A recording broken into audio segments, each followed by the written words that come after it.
Britain's royal palaces.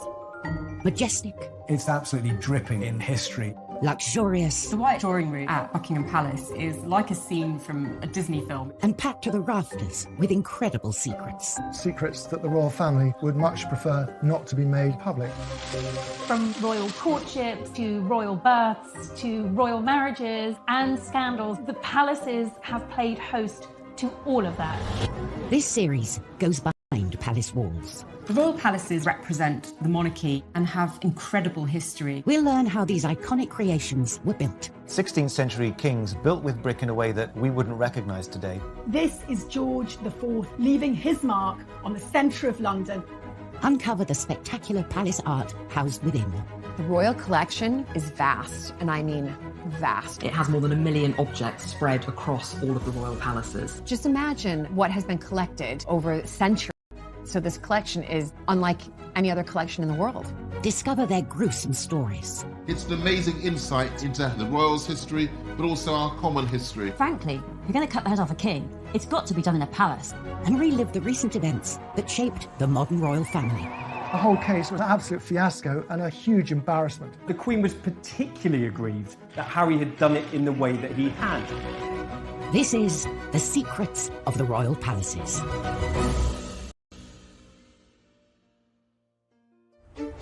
This time, royal security under the spotlight as the Queen gets locked out of her own palace. Nelson's Gate wouldn't open. And the Queen was actually kind of locked out of her own house. One of our most loved royals is revealed to the world at Balmoral. The impact of these pictures was massive. They went around the world. We explore the blueprints for the most famous royal palace in the world. Every one of those rooms is a glitzy show-off piece. And discover it has unwanted house guests. Buckingham Palace has definitely got a rat problem. And we reveal the secrets of one of its historic royal coaches. The coach isn't just a way of getting the Queen from A to B. It's a time capsule of British history across the ages. Royal palaces are found in every corner of the UK, from Balmoral and Holyrood in Scotland to Windsor and Kensington Palace in England. There's no doubt that the royal residences are unrivaled, I think, around the world. You know, you have centuries of tradition, priceless artefacts, really important pieces of British heritage on display, and I think we're very lucky to have them.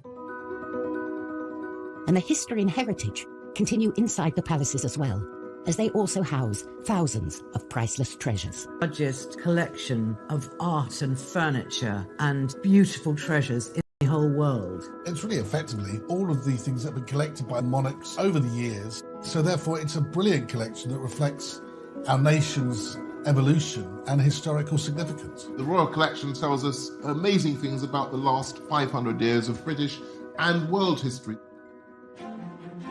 But at Kensington Palace, one of the most historically important artefacts is hidden in plain sight. The weather vane sits on top of Kensington Palace. Built in 1605, the palace is one of the country's most popular visitor attractions, with over 500,000 people a year walking through these gilded gates. I think most people who come to Kensington Palace are hoping to spot a royal. Sitting on the roof, this weather vane is one of the palace's most incredible secrets, a beautiful golden object nestled between the royal chimney pots. When you approach Kensington Palace, if you look up on the rooftops, you might just make out the glitter of a weather vane, but there is more than meets the eye to this thing. In 1689, the new monarch, William III, and his wife Mary, picked Kensington Palace as their home. These were turbulent times. Crucial battles were being won and lost on the high seas.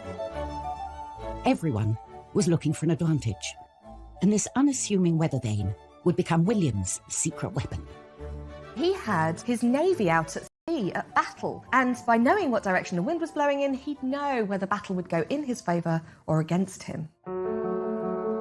But it's what lies beneath this weather vane that makes it one of a kind. What William did was he commissioned a really ingenious object that's somewhere between art and engineering, and what it meant was that he didn't need to be outside to see the direction of the weather.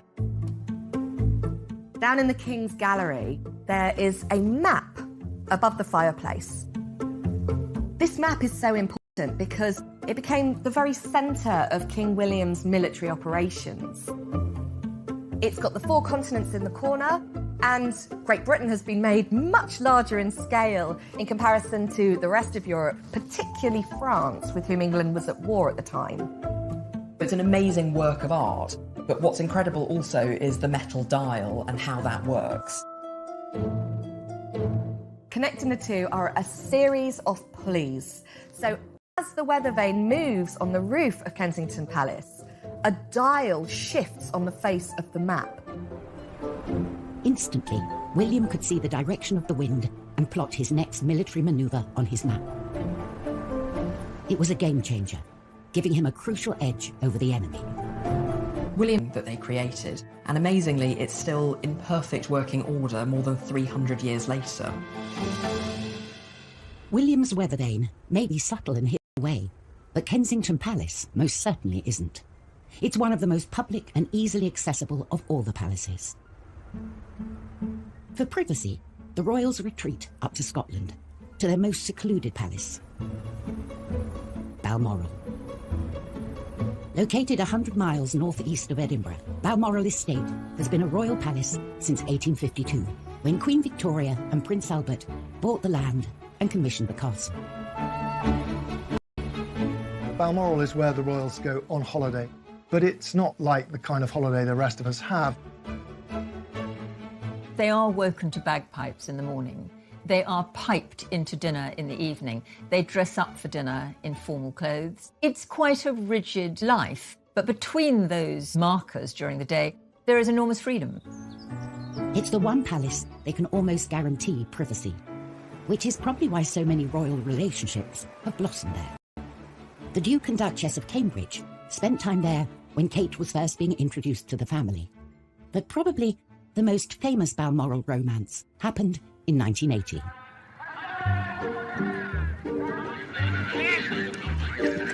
Prince Charles was getting a bit of a reputation as a man about town and was showing no signs of settling down.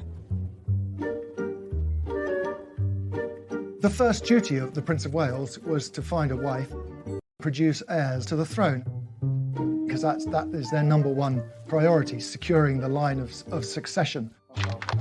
After a series of failed relationships, pressure was mounting from within his family for him to find a suitable match.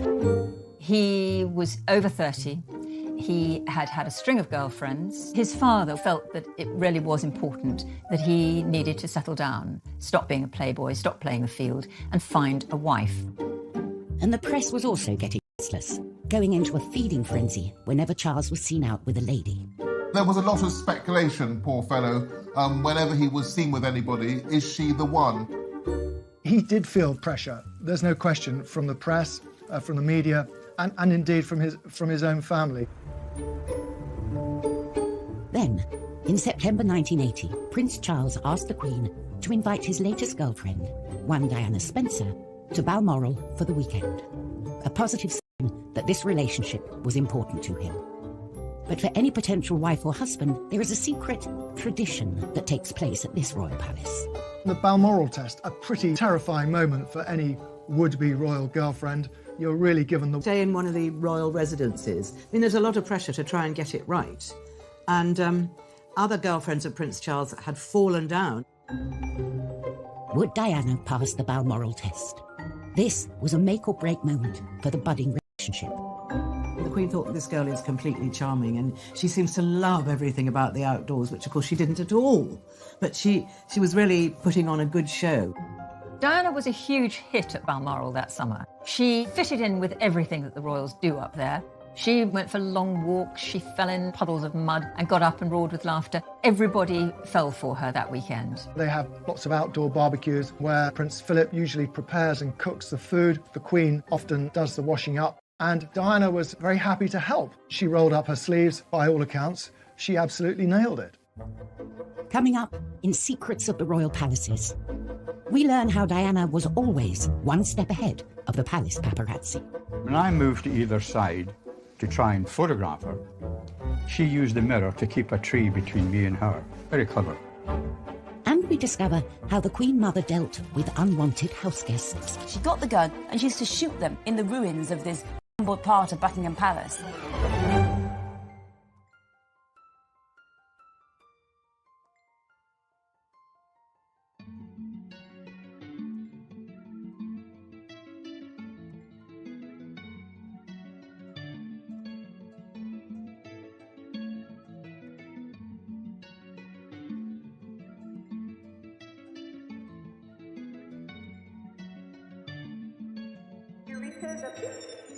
Oh my god.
Oh my god.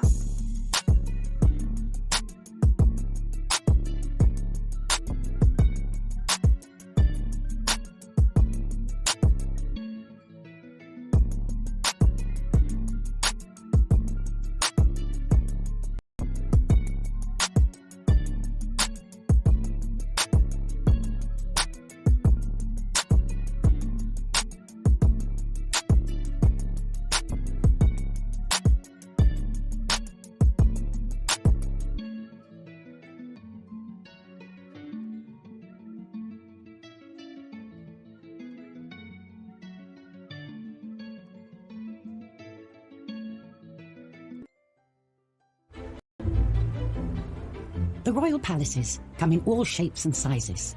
Some are opulent and luxurious, while others are more homely and simple.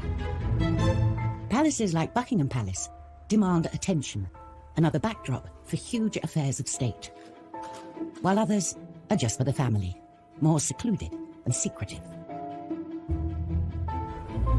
In September 1980, one palace, Balmoral, was hiding a secret within its 50,000 acres. A secret that, when it got out, was going to change the royal family forever. The royal family have an annual holiday at Balmoral. It is one of the high spots of their year, and they are very private there. The press normally leave them alone for quite a lot of the time when they're at Balmoral. But this year, they were joined by Prince Charles's girlfriend, Diana Spencer. She had already passed the royals' Balmoral test and got the family blessing. But now, she faced the toughest test of all. How would she deal with the press?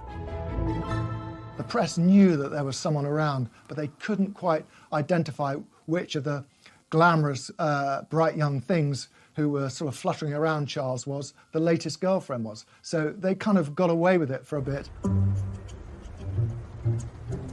Photographer Ken Lennox was a regular visitor to Balmoral, taking pictures of the royals on the moors and around the estate.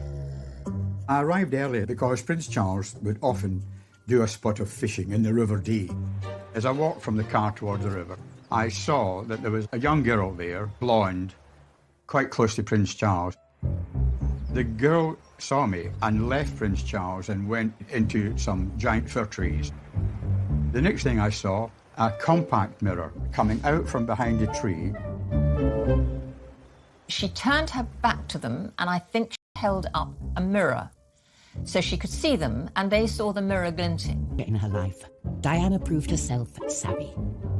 She deliberately didn't want to be photographed.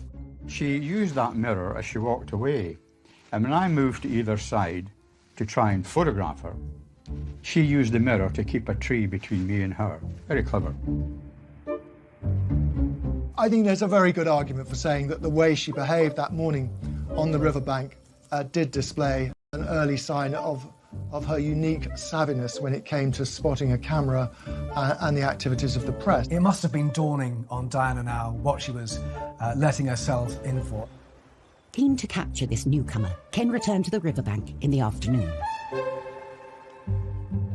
A Range Rover arrived, and I saw the girl again. And this time, she turned and looked at me. She turned and looked right into the lens. I took a photograph, through some snow, and she turned her head away and went into the fishing hut. But when I got back, despite the bad light and the snow and everything, I got a recognisable photograph of this girl, Lady Diana Spencer. Ken didn't know it then, but he had just captured the first evidence of a relationship between Prince Charles and his future wife. I didn't think of romance at all at that stage. It was when one of the royal retinue said to me, "I hear you photographed young Diana Spencer." I said, "Yes, I did." And he said, "Don't dismiss it, Ken," which indicated that he thought there was more to come and that it wasn't just a weekend thing. These pictures were the definitive proof of a relationship between Charles and Diana. Ken had a scoop. Charles's new girlfriend and potential future queen. When these pictures were published, is it a new girl in Prince Charles's life? Who is she? And she's very much in the sort of Balmoral milieu. This aroused lots and lots of interest and lots of speculation, which is great for the press, but more difficult, I think, if you're Diana. The impact of these pictures was massive. They went around the world because at that moment he was the most eligible bachelor in the world, and the fact that this girl, Diana, we now know, was back there so soon after the first spotting obviously was significant. She was suddenly front-page news. And really, from that time on, from September 1980 onwards, for the rest of her life, Diana was on the front pages, and she rarely left them. Hidden away in the Highlands of Scotland, Balmoral had proved the perfect palace backdrop for this blossoming relationship. Buckingham Palace, on the other hand, was designed to be seen. It's the most famous and most visited of all the royal palaces. It's pomp and circumstance, it's royalty, it's queen, it's the most iconic palace in the entire world. Buckingham Palace is Monarchy HQ. It is the headquarters of the firm, the British royal family. Buckingham Palace was the brainchild of one man, King George IV. George IV was a very self-indulgent king. He loved the pomp and pageantry, and he wanted a palace that was fit for a monarchy that had growing world significance. When George IV came to the throne in 1820, Royal HQ was St James's Palace. In his eyes, it was old-fashioned and cramped. So he set his sights on a royal building 2 miles down the road, Buckingham House. George felt it was a building he could transform into a palace worthy of someone of his status. This was transformative. It was entirely new. He wanted to recast Buckingham House into a building on a European scale. And there was only one architect who could execute George's grand ambitions to build the ultimate palace: John Nash. He'd already built some of the most spectacular buildings Britain had ever seen, including the Theatre Royal Haymarket and Brighton's Royal Pavilion. George IV, the showman, always wanted to show off, and Nash was the man to do it for him. Nash had turned the middle of London into a theatrical promenade. He was ingenious. Nash set about transforming Buckingham House into George's vision of a royal palace, doubling the main block in size and massively enlarging the rest. This is George IV leaving his mark on the centre of London. But only part of Nash's exterior remains today, and it is only seen by a privileged few.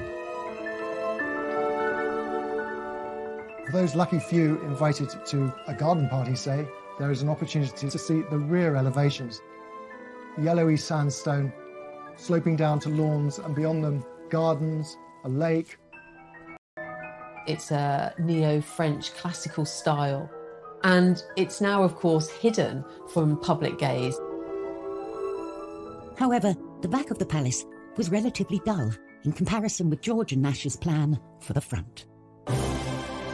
The pièce de résistance was Marble Arch. The arch was built in front of the palace as its grand entrance. A marble from Italy. Every time the monarch swept through there, it would be with an imperial grandeur. But unfortunately, George never did get to sweep through the arch. He died in 1830, aged 67, before his grand palace was completed. The first monarch to move in was Queen Victoria in 1837, but she felt the palace wasn't big enough and started a major expansion project. She added an east wing. She basically needed more room for the kids. And the first casualty of her build was George's Marble Arch. This arch was basically in the way. It needed to be moved for her to extend the palace. Marble Arch was painstakingly moved, stone by stone, to its current location at the end of Oxford Street. Marble Arch used to be the entrance to Buckingham Palace. Now it's sort of in a busy roundabout. It must have been something of a heartbreaker of a job to dismantle something and then rebuild it for no purpose. As what? A folly, an eye catcher? It just sits there. It was a monument that no one really wanted. But for all Buckingham Palace's pomp and grandeur, it's been hiding a secret for centuries. A secret it would very much like to get rid of. Rats. Buckingham Palace has definitely got a rat problem.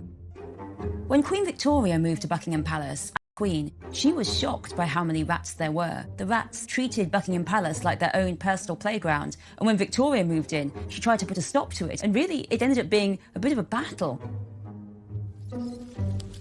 It got so bad that Victoria had to appoint her own rat catcher. And this was Jack Black, whose title was VR, Rat and Mole Catcher to Her Majesty. And he really was the rat whisperer. I think that Victoria really hoped that he would exterminate the rats for good, but I'm afraid he didn't. The rats continued to plague Buckingham Palace throughout the reigns of all the monarchs. And in World War II, the Queen Mother used to use the rats as target practice. So she had a gun and she was practicing for what to do in case Hitler invaded and she was kidnapped. So she was using these rats for target practice. She got the gun and she used to shoot them in the ruins of this crumbled part of Buckingham Palace. So the rats have always been a problem throughout all of Buckingham Palace. As recently as 2019, exterminators were called in because rats were seen tearing through the royal kitchens. I honestly think that the best place to be in London if you're a rat is Buckingham Palace. There's lots of food, there's lots of hidden places, there's lots of holes because it's such an old house. So rats have a good time in Buckingham Palace and they historically always lurking under the floorboards.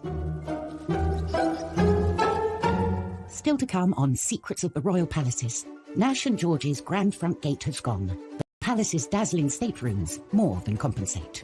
The White Drawing Room is exquisite, and that's so deliberate. It's all about reinforcing the mystery of monarchy. And a royal hellraiser wreaks havoc at St. James's. Suddenly his court became one of extravagance, of hedonism, and certainly of women.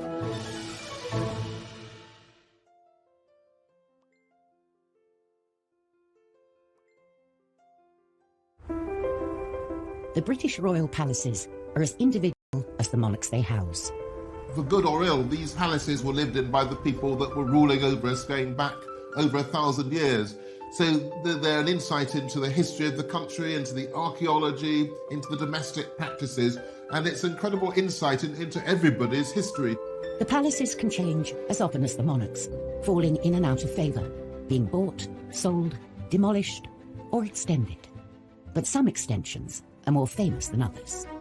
When you think of Buckingham Palace, you actually think of the balcony. Ask anybody across the world, and the landmark they want to go see the most when they come and visit is the infamous balcony. For over a century, it's been the focal point for our national celebrations. It is the place where the royal family and the people connect. Walking out there and seeing the crowds of people cheering must be overwhelming. This stone platform has become the place where we welcome new monarchs and celebrate royal marriages. On this balcony, some traditions have been shaped by popular demand. Prince George of Kent and Princess Marina became the first royals to wave to the crowds in 1934. And in 1981, Prince Charles and Princess Diana bowed to the crowd cheers and became the first newlyweds to kiss on the balcony. A tradition that continues today.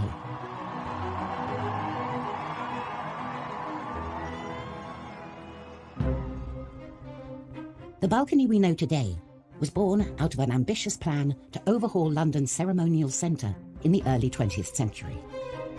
Architect Aston Webb not only gave the palace a new front of Portland stone, but also widened the mall and created Admiralty Arch. I think if George IV had seen Buckingham Palace today, he'd say, that's what I was talking about. It starts with a version of Marble Arch. Then the Great Road of the Mall frames a processional view of Buckingham Palace.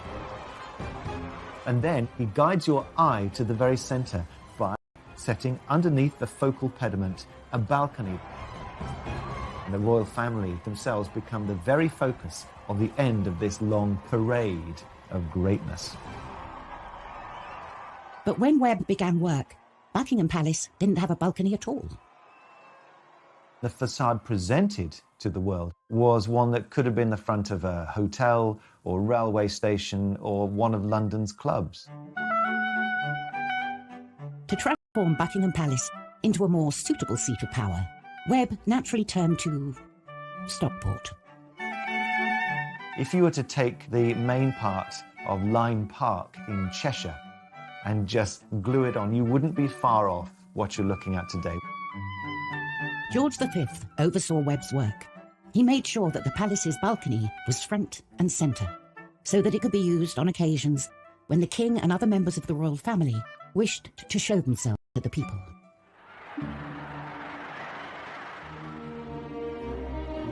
Just months after the building was completed, World War I broke out, and the crowds gathered to seek reassurance from the king. But perhaps the balcony's most defining moment came on VE Day in 1945. They talked of it being draped in crimson and fringed in gold, you know, across the sort of grey slash that is the frontage of Buck Pal. There is this kind of extraordinary flicker of hope and majesty around which everyone could gather and cheer and say hallelujah because the war was over. It gives a focal point, if you like, for national emotion. Millions watch the royal family standing on the palace's balcony, unaware it's a copy of a Stockport stately home. But not all monarchs use their palaces to celebrate moments of national pride. Back in the 17th century, in particular, hell-raising Earl used St. James's Palace to throw bashes that threatened to ruin the reputation of his king, Charles II. Charles had a group of male friends, which was perhaps the most shocking group of male friends you could possibly imagine, and they were called the Merry Gang. His court became one of extravagance, of hedonism, and certainly of women. The head of this lot was John Wilmot, 2nd Earl of Rochester, who we know now through what are the rudest poems in the canon of English literature you will ever find. I mean, there aren't many about trees and flowers, frankly, that everyone did go too far. And what he did was he wrote this poem called A Satire on Charles II, and it was savage. It savaged the king, it savaged the court, and it was so disdainful. And this is the worst line for me. Rochester said of the king, restless he rolls about, from whore to whore, a merry monarch, scandalous and poor. So Rochester really was never again the king's friend. This poem marks the final break. That was the end of Rochester as being part of the king's court, until his death, finally, fittingly, of syphilis in 1680.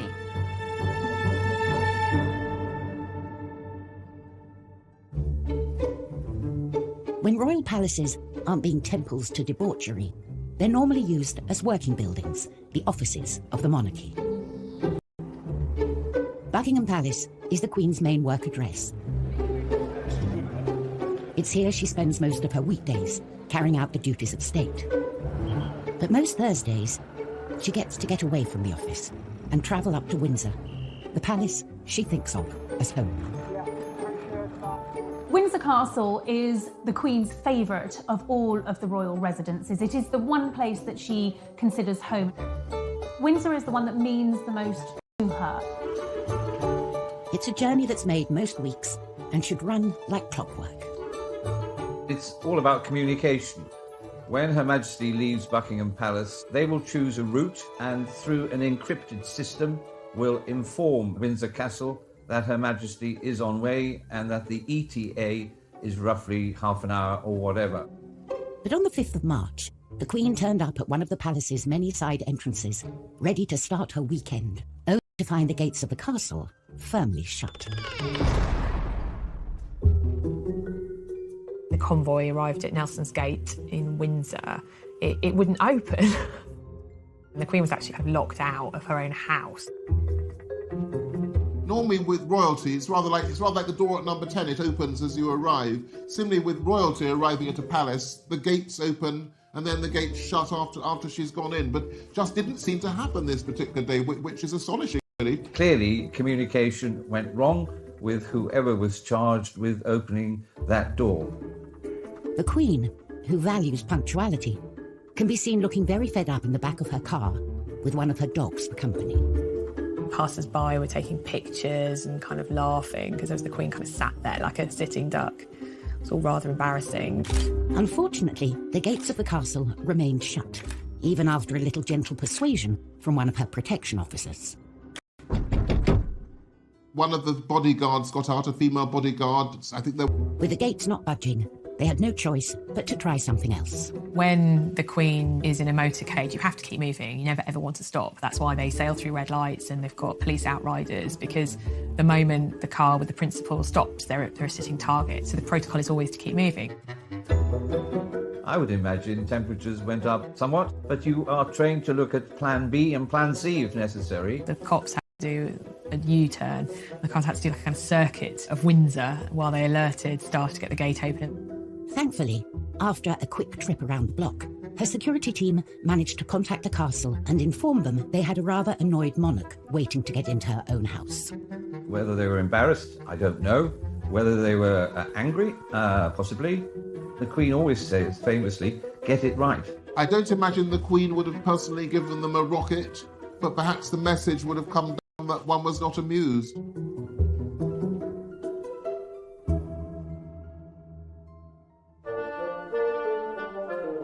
The royal palaces house an extraordinary range of art and design objects, and some are as practical as they are beautiful. None more so than the Queen's collection of carriages, a vital and iconic part of any royal celebration.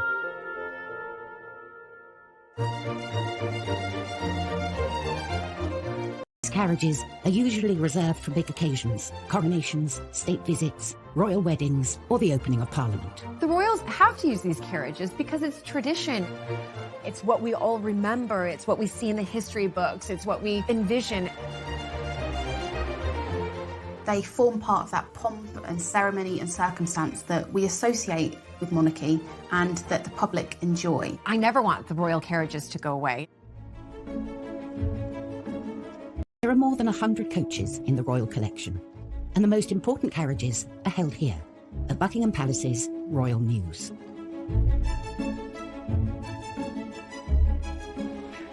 The newest coach on the Mews is the Diamond Jubilee State Coach, which made its first appearance in 2014 as the Queen set out from her palace for the state opening of Parliament. The Jubilee coach looks really like a kind of classic fairy tale coach.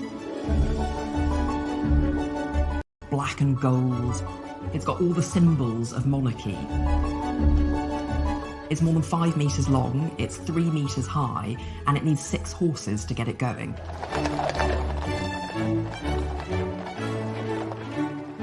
And of course, the perfectly clean and large windows allow her subjects a glimpse of the monarch as she passes by. We can see them much better.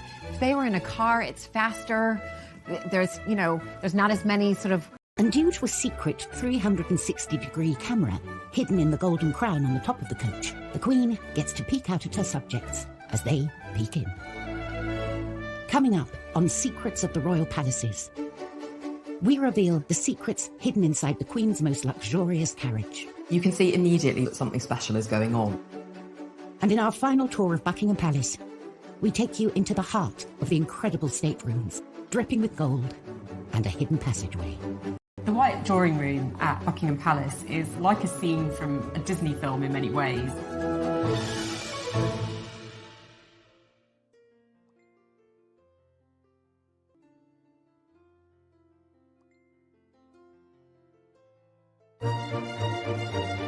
Which is on the Mews at Buckingham Palace, had its first public outing in 2014. The coach, made in Australia, was originally designed for the Queen's 80th birthday in 2006. The coachmaker was a man called Jim Frecklington, and I think it's fair to say he was an obsessive. He had actually already designed a coach for the Queen. That was the Australian state coach that was gifted to her in 1988. But with this, he wanted to do something even more extraordinary. Frecklington wanted the coach to be history personified and packed with historic artefacts. You can see immediately when you look inside the coach that something special is going on. It's got this incredible patchwork of different small wooden panels. There's a piece of Canterbury Cathedral, there's a piece of Carnarvon Castle, there's something from 10 Downing Street, you've got something from Henry VIII's flagship, the Mary Rose, there's even something from the apple tree that Isaac Newton sat under. The handrails are a very personal touch for the Queen because they come from the decommissioned royal yacht Britannia. The coach isn't just a way of getting the Queen from A to B. It's a museum on wheels. It's a time capsule of British history across the ages.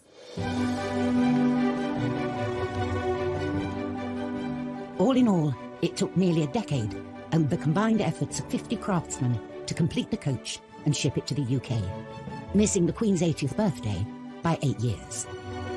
But the final result is truly extraordinary.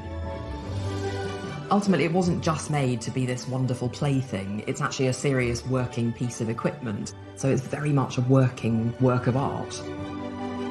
And with its elegant combination of glamour, history, and modern convenience, it's a coach well worthy of its place in Buckingham Palace's Royal Mews. From the vast expanse of Royal Mall to the imposing 20th century facade of Buckingham Palace, it's all about showing off.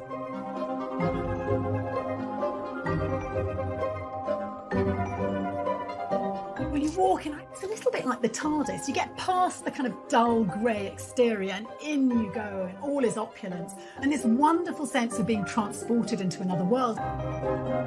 George IV and his architect John Nash transformed what was Buckingham House into this most famous of royal palaces.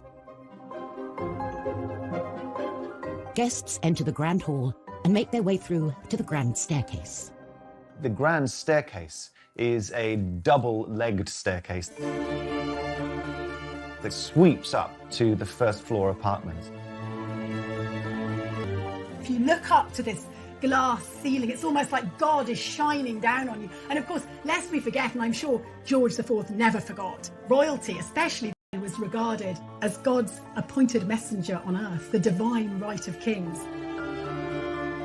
After the staircase, visitors arrive at a series of state rooms. The sequence of rooms by design in a royal palace are intended to get grander and grander as you get closer and closer to the heart of the monarchy and the private apartments of the monarch. But what's notable here is that they're all splendid. The state rooms contain many great treasures from the royal collection, including the greatest painting and sculptures through the ages, and some of the best English and French furniture in the world. Every one of those rooms is a glitzy show-off piece. The grandest of all the staterooms is the White Drawing Room. The White Drawing Room is exquisite, and that's so deliberate. It's all about reinforcing the mystery of monarchy. The grandest of the staterooms, adorned with French and English finest porcelain and furniture. The White Drawing Room at Buckingham Palace is like a scene from a Disney film in many ways. You have these incredible high ceilings, everything decorated in gold, gold piano, enormous chandeliers. You know, it's what you'd imagine the Queen's Palace to look like. This room holds a palace secret. If you look very carefully, there are 2 mirrors, and one of them is just a chink ajar. And if you ask very nicely, someone might show you that it actually opens slightly. And that is the way that the Queen accesses her private apartments. The Queen enters from her royal closet and out she pops, there to be presented among the chosen few. So really, Nash did us proud, or rather, did her proud. With no expense spared, Buckingham Palace has been wowing kings, queens, presidents and the public for hundreds of years. It's the quintessential palace in the heart of London.